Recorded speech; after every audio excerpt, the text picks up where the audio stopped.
Hi Capricorn, happy birthday, welcome to your season, welcome to your reading. Also, I guess it's over now, but you know, the Eve and the other Eve and all the stuff that's not actually lunar and okay, let's move along. For all of those celebrating all major holidays, merry, merry, and happy to you. Can you tell I'm great at this? Okay, perfect. That's exactly what we want to see. We want to see a rebirth. I want to talk to you a little bit about Cybernetics just because of what you have coming up. Let's keep in mind that Saturn, Pluto, let's take that. We want that. And we want that. And we want that too. Let's talk about Dr. Maxwell Maltz. A very famous plastic surgeon in Beverly Hills who later wrote what would be considered the first self-help book called Cybernetics, in which he talked about how people's face seemed to change not so much by the scalpel, but by their beliefs. And he was able to, through much anecdotal knowledge over the years, discern a certain pattern that people seem to have of self-limiting beliefs. He was further able to pick that apart and come up with a way to change said beliefs.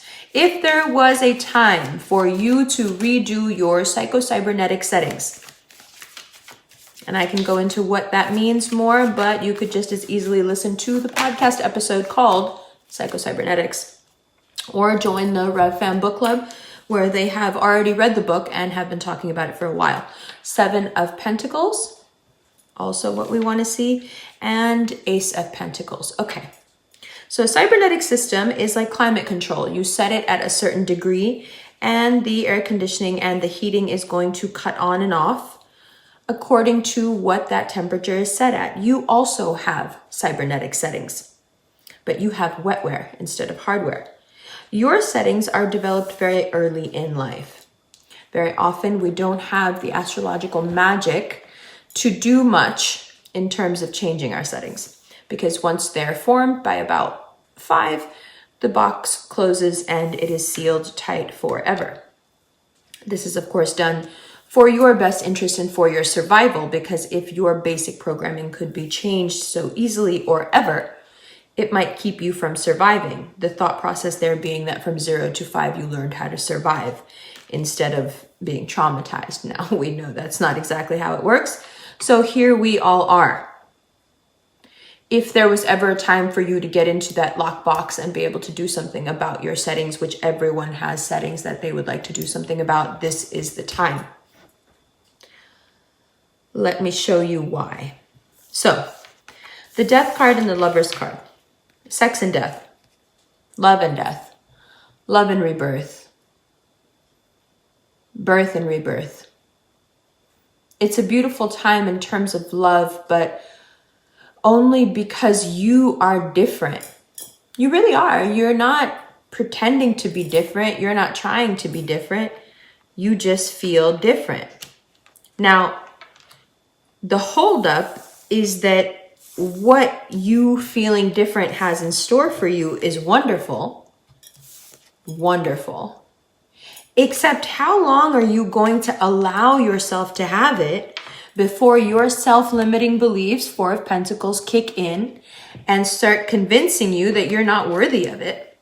And you start with the micro behavior that's going to ensure that that's exactly what that person ends up thinking. You're not it. You can do this with a job. You can do this with a partner. You can do this with friendships. You can do this with anything that you can get excited about and somehow prove to yourself that you are not worthy of that thing.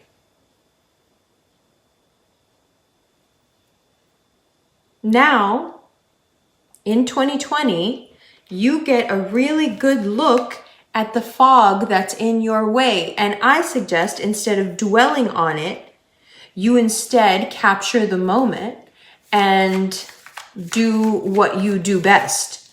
Learn and move on. So what should the new beliefs be? Do they have to be the antithesis of the self-limiting beliefs you had before? No, they don't have to be. Looking at this spread, I would say that the beliefs you want to change the most are the ones surrounding what you think happens between two people. It seems to me that a lot of you really do believe that relationships aren't meant to last. And that is a barrier that you need to work with at this time and resolve and reprogram, because it's really going to stand in your way. Wheel of Fortune and the Hierophant. It's all about those kind of commitments. It's all about big commitments, big money commitments, big emotional commitments. And all of that requires faith. Also the Hierophant's territory. Also the Wheel of Fortune's territory. And then the Page of Wands and the Four of Wands. So your happiness, your stability, your Jupiterian ability to expand everything now also applies to your self-limiting beliefs. Now is the time to get it done. It's so wildly important. I can't stress it enough, because like I said to Sagittarius last year, it just comes in and it expands everything. It doesn't care if it's good or bad. It's not looking for that. It's just looking for expansion. And you can really do a number on yourself if you don't clean house before it gets there. Now, I know we're a little bit into it being around, but I feel like you can still get it in under the wire. In a couple of weeks, it's going to be too late, and it's going to start expanding all the toxic stuff that you are refusing to let go of. The next 4 weeks are really pivotal for you, Capricorn. You need to do the hard work. And it's painful hard work, because it makes you like think about when you were less than you are now, and who wants to think about that? It's certainly not a Capricorn. It's painful. There's so much catharsis that needs to happen there, but you need to go back there. And you need to look in that box, and you need to figure out what stays and what goes on your list of, how to survive. Because I guarantee you that one of the things you will find that you believe you're doing in your best interest by having it, in your basic coding, is that you can't trust people. One of your basic codings that I think that most of you have is that relationships don't last, and that it is futile to try and invest too much. Often Capricorns will say, well, I don't want to invest too much too early. But what they really mean is I don't want to invest, because I don't think that this prospect is actually a smart one, but I still kind of need it, so I put up with it, is the energy. And that's 2020 isn't going to let you get away with some of that smug stuff. Shall we look at these cards? Did I say happy birthday? Did I say I love you? Both. Mwah.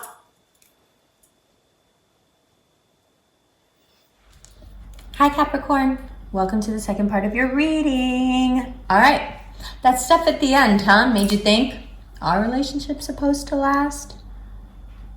If you want them to.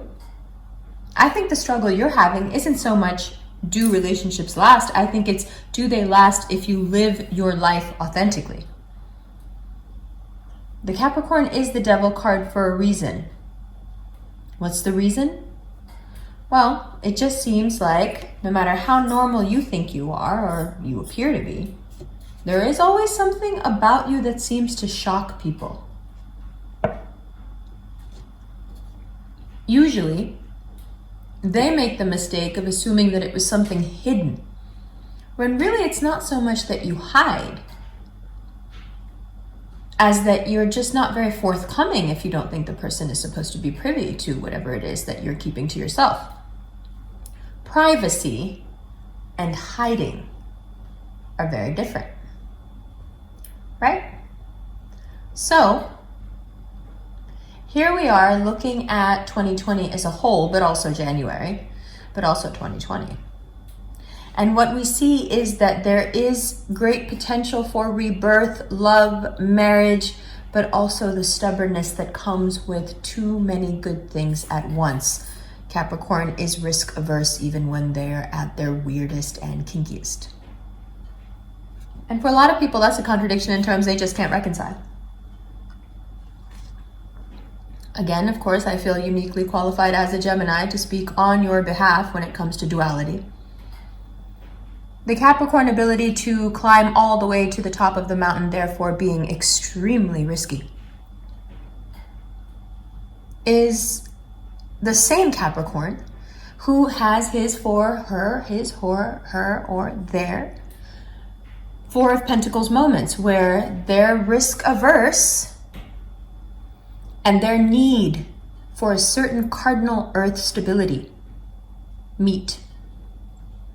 And there you have it, death and the lovers. Ethereal, from another world. From the highest of the highs to deep within.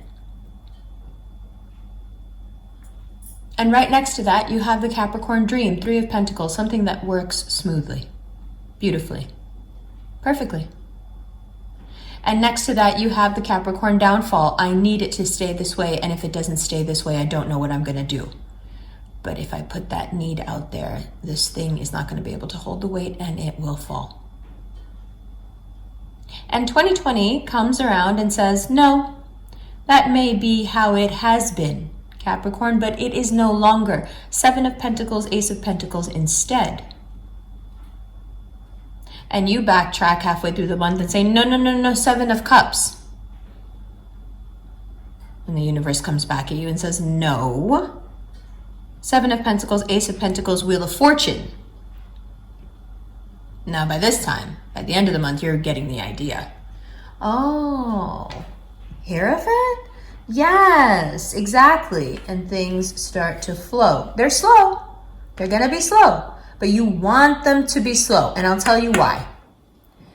When things move fast up here, you're going to freak out. I almost feel like things move fast first to get you guys to a place where you're like, too fast, too fast. So then things can really slow down to the right pace and you won't think it's too slow. That's the other dualities Capricorns have. Slow, slow, slow earth. And at the same time, impatient. Oh, terribly impatient. That entire part of the zodiac is terribly impatient. So, the chance to break some old habits. Psycho-Cybernetics, right here, baby. And break some old patterns that may have been put there long ago about what love really means. Does it last? Three of Pentacles. How does it last? Why does it last? What do you have to give up? Four of Pentacles. What are you holding on to about what you have to give up? Ooh, bars. What do you have to let go of? And what places of your past do you need to visit to let go of that, to even be able to open the box and read what it says on the list? Is it too painful to even open the box and look on the list? Because if you look on their list and you read what it says, you're going to go back to that moment, and you have been living your life trying to never go back to that moment. And I'm telling you now, you need to open the box and you need to go back to that moment, no matter how hard and weird and scary it seems. Because when you do, what you're going to find is what I can tell you over and over again, but until you write it on that piece of paper, it doesn't make a difference to anyone and nothing will change. But when you get that far, just remember what I'm saying to you now. What you need to put on that paper, and this is the truth, and that's why it should be on there. And what needs to go in that locked box is, you are amazing. You are smart, you are funny, you are wonderful, you're serious, you're responsible for the most part. And you know how to have a good time. Yes, people lean on you too much. People take advantage of you, and people definitely take advantage of your kindness, not realizing that there's great strength behind it. Often people misjudge your gentility for weakness when they don't realize that to be gentle, you have to be really, really strong. You are the silent straight back of the zodiac, and we love you for it. You are the structure that gets us through the dark. And there is a special place in our hearts for you. So although we tend to forget about you through most of the year, just know, as soon as it starts to get dark, the only reason we don't freak out is because we know that you have us. And although it's a tough job, we're really glad you're doing it. Love you so much. Happy Capricorn season. I'll see you in the extended in just a minute. All the links are below. Revolution rings in the house. You can buy these online now. My friend Carolina and I went into business together. She's been my friend since we were about 7 years old. Shout out Finesse Your Claws at Wild Oleander in Bushwick for these gorgeous nails. That's my girl Melissa, my girl Sandy, my girl Carolina. We doing it with these women-owned businesses, you know. Love you. Extended and everything else below. London tickets, fam. Don't tell me later that London, you didn't know about London. What happened to London? I'm telling you now. March, baby. Oh, and we're doing an event, 222 in Miami. Inshallah. And then July 31st in Toronto, the day before Caravana. And there's one more in there. Houston in August. I know, the hottest time. But we're doing it. Love you.